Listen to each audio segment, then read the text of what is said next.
आधा सौ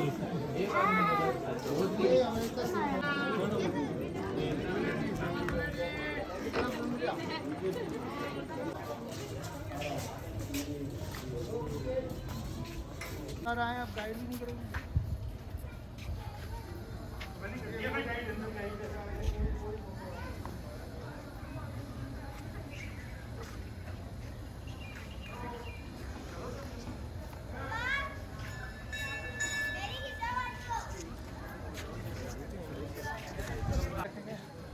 तो मैं इनके आते वक्त रहूँ भाई, आएंगे कहाँ से? यहीं से निकलेंगे ना एग्जैक्ट। हाँ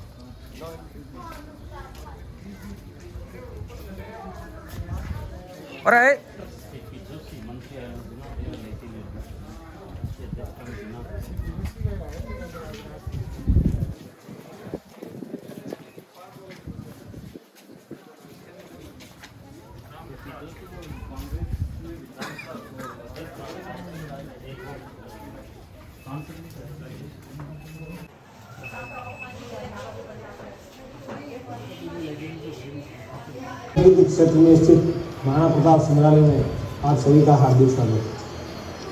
हमारे देश में कई बड़े वीर साहसी और शक्तिशाली राजा हुए हैं और उन्होंने कई बड़े बड़े युद्ध किए हैं, परंतु मेवाड़ के शासक महाराणा प्रताप जिन्होंने अपने देश की स्वतंत्रता और स्वाभिमान के लिए युद्ध लड़ा और अकबर के साम्राज्यवाद के उद्देश्य को सफल नहीं होने दिया। हल्दी घाटी ऐतिहासिक और सांस्कृतिक धरोहर होने के कारण यहाँ पर प्रतिवर्ष हजारों पर्यटक आते रहे हैं, परंतु यहाँ पर उनको युद्ध की विस्तृत जानकारी नहीं मिल पाती थी। इसलिए हमने इस संग्रहालय की स्थापना की है।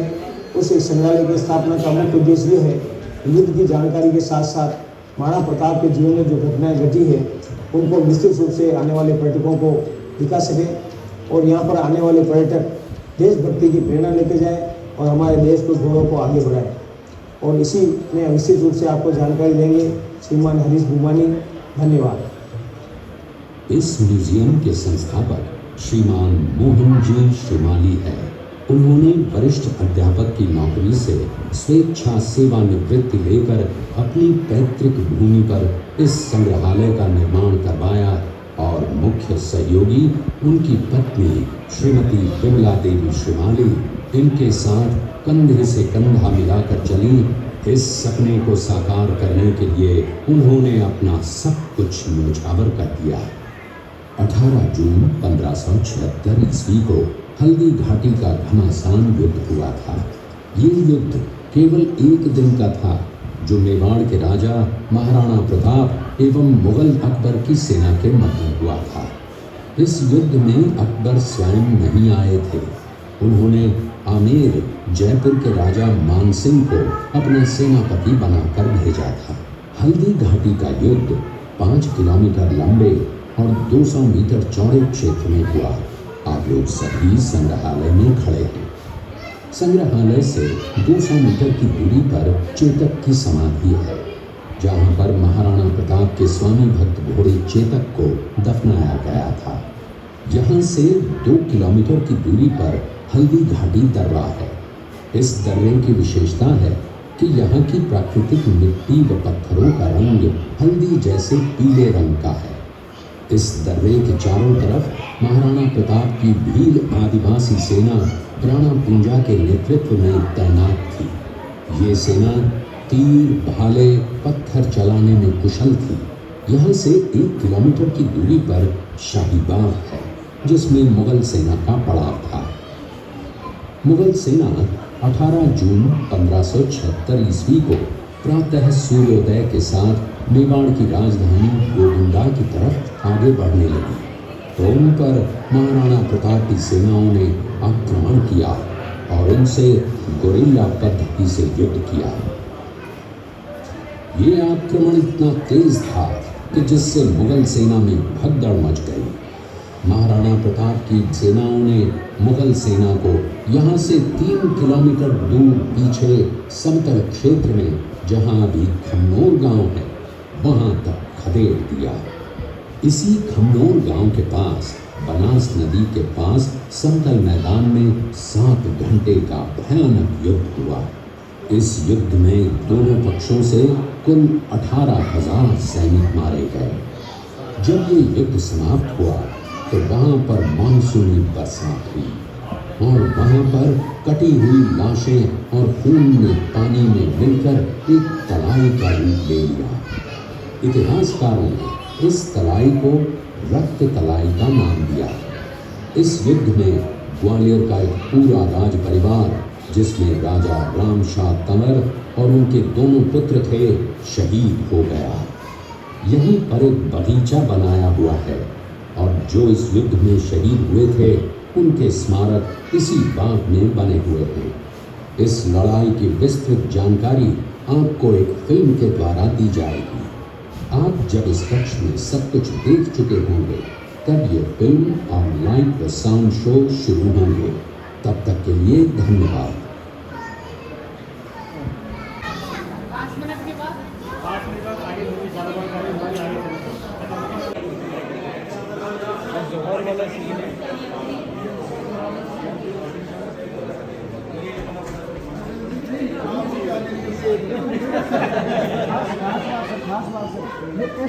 जमाने में कैसे कहा से पता था ये सिंबॉलिक है और इस तरह के मेवाड़ में सिसोदिया वंश की इस तरह की पगड़ी पहनी जाती है।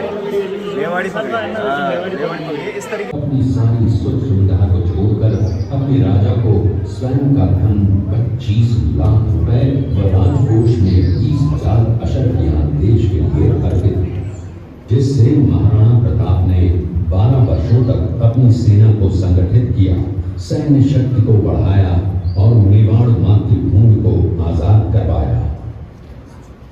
इसका निर्माण महाराणा कुंभा ने करवाया था। इस किले के अंदर 9 मई 1540 ईस्वी किया और उस आक्रमण में कोई भी राजा व सैनिक वीर गति को प्राप्त कर लेते तो उनकी पत्नियां वीरांगनाएं अपने सतीत्व की रक्षा करने के लिए जलती हुई अग्नि में कूद प्राणों को त्याग देती थी, जिसे हम जौहर कहते हैं। चित्तौड़गढ़ में 3 मुख्य बड़े जौहर हुए थे।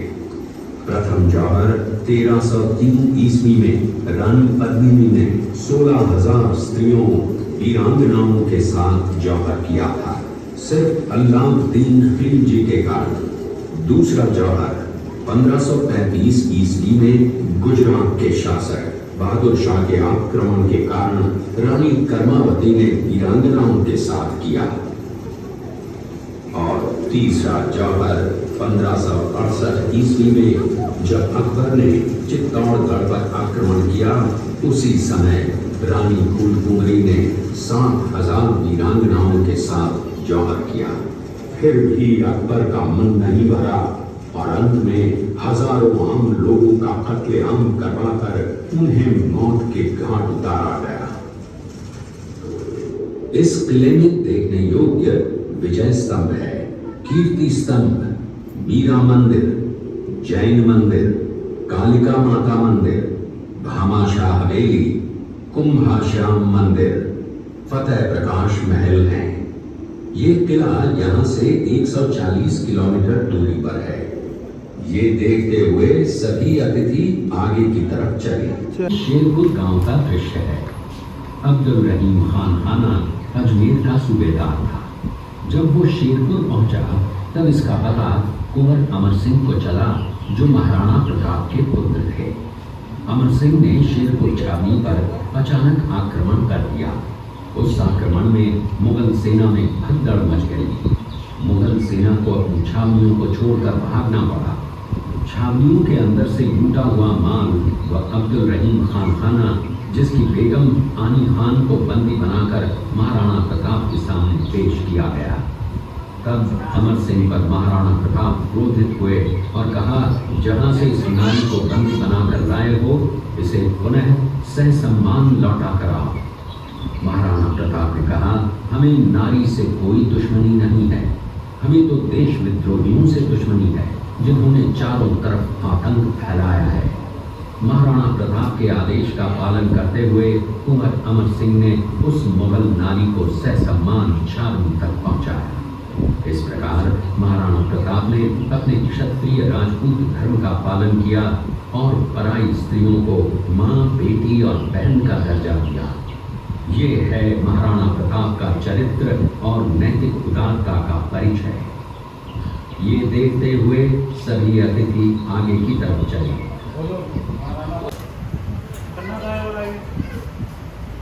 आप लोगों ने चित्तौड़गढ़ का दृश्य देखा।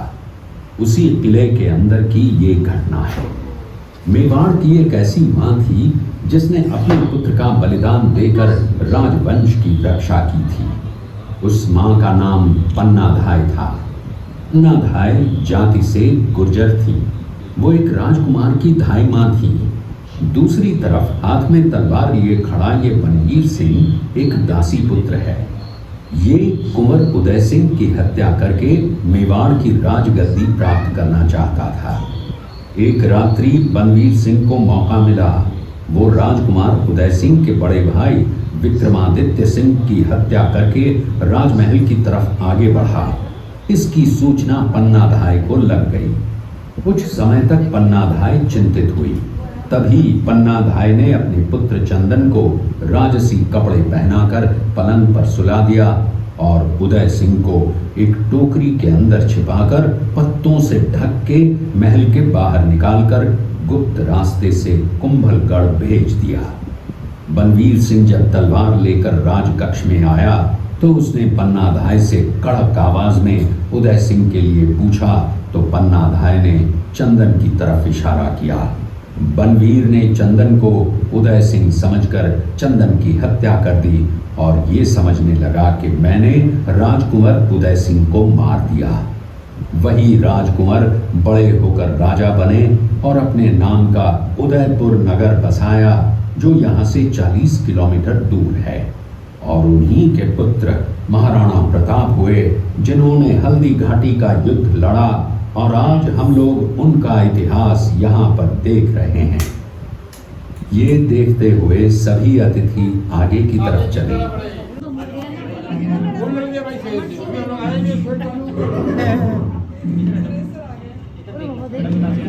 जीप भी निकल रहा है। हाँ, हाथ भी हिल रहा है।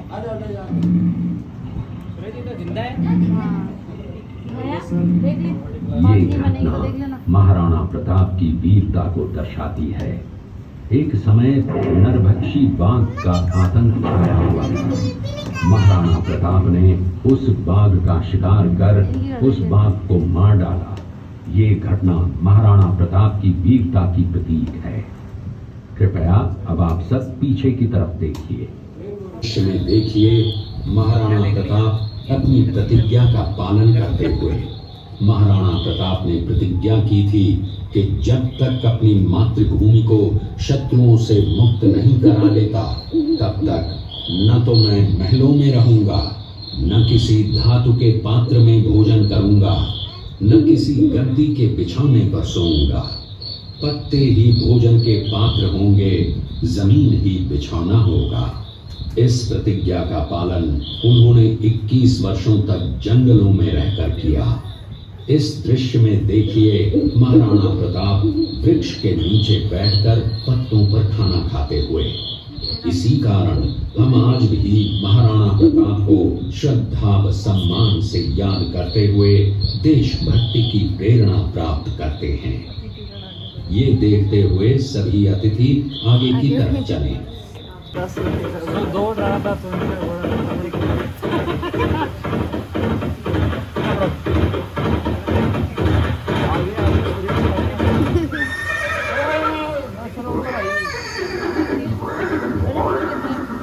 ये दृश्य महाराणा प्रताप और सुविख्यात स्वामी भक्त घोड़े चेतक के अंतिम मिलन का है। हल्दी घाटी युद्ध के बाद चेतक घोड़े ने 22 फीट के एक बरसाती नाले को पार किया। ये उसी समय का दृश्य है। पास में खड़े महाराणा प्रताप के छोटे भाई शक्ति सिंह हैं, जो पहले मुगल सेना में थे। बाद में वो महाराणा प्रताप की तरफ आए, माफी मांगी और अपना घोड़ा महाराणा प्रताप को दिया। ये देखते हुए सभी अतिथि आगे की तरफ चले। गुप्त ज्ञान सभी अलग अलग क्षेत्रों के ट्रेनिंग कोर्स का नाम नहीं लिखा।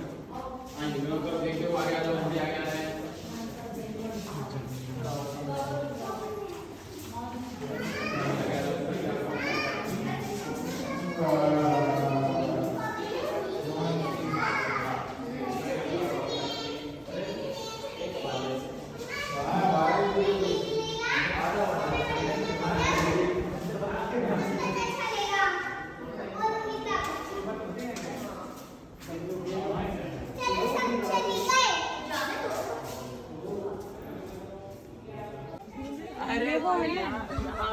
अरे सरिता हमारे वहाँ ना फलसाना में सड़क के पास थे ये बहुत सारे 2-3 मतलब ये पूरे बहुत सारे करो थे ना पूरा वो पूरा ट्रक चला चढ़ गया था उनके 20 लोगों आपको गाय दिख रही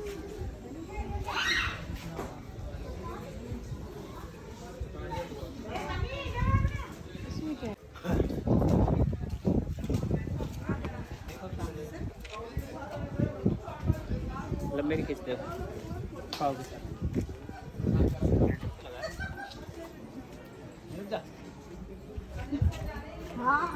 वो भाभी कहाँ गया भाई?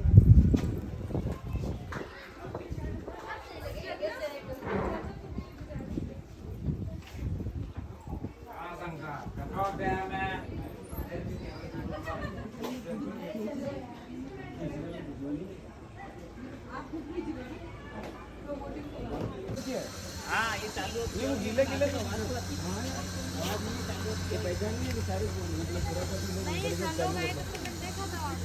अरे मैडम वहीं से सब निकले, थोड़ी आवाज आती है।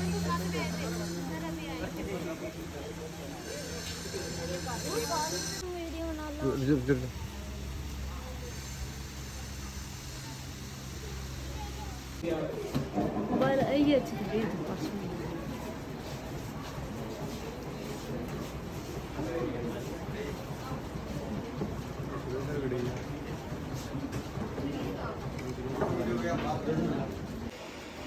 है।